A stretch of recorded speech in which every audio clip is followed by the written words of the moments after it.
Now I know how the president will handle a possible Hillary Clinton loss. She wouldn't have anything to do with it, and God knows he wouldn't have anything to do with it. Turns out chauvinist, unenlightened Neanderthal voters will have everything to do with it. Quoting the president from a New York fundraiser in Manhattan this past weekend, "There's a reason we haven't had a woman president. We as a society still grapple with what it means to see powerful women, and it still troubles us in a lot of ways, unfairly, and that expresses itself in all sorts of ways." Are you kidding me? Hillary Clinton loses and it's because we have a problem with powerful women? Could it be that if she loses, we have a problem with this woman? Because looking around, we Americans don't seem to have a problem electing women. Last time I checked, there were 104 women in Congress, 84 in the House, 20 in the Senate, 6 women governors. And don't forget the 21 women who are Fortune 500 CEOs. Could we have more? Absolutely. But if we have a problem with powerful women, our country sure has a funny way of showing it. So why does the president say a woman president troubles us?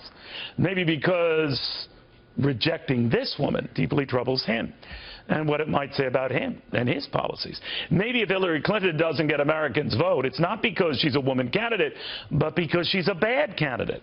Just like there are bad CEOs, women and men, and bad senators, women and men, and bad governors, women and men, and bad anchors.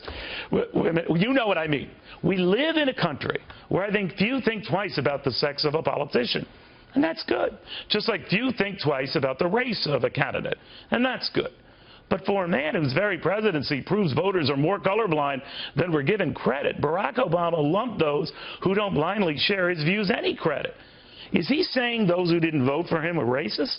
And by extension, those who don't vote for Hillary are chauvinists? Or worse, clueless?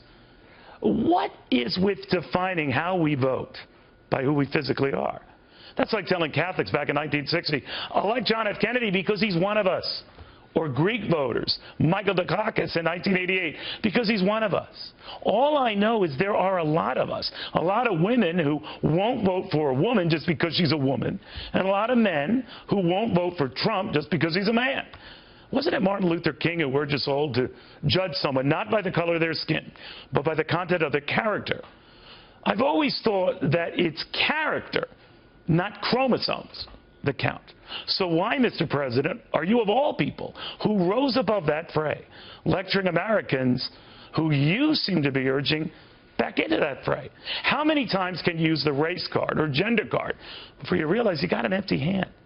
All I'm saying, Mr. President, is if you can't stand the heat of the campaign, get out of the kitchen. And by the way, don't assume people who feel otherwise are Neanderthals and only want women in that kitchen. All they know is right now a good many of them think the country's cooked. And a lot of them just want a different chef.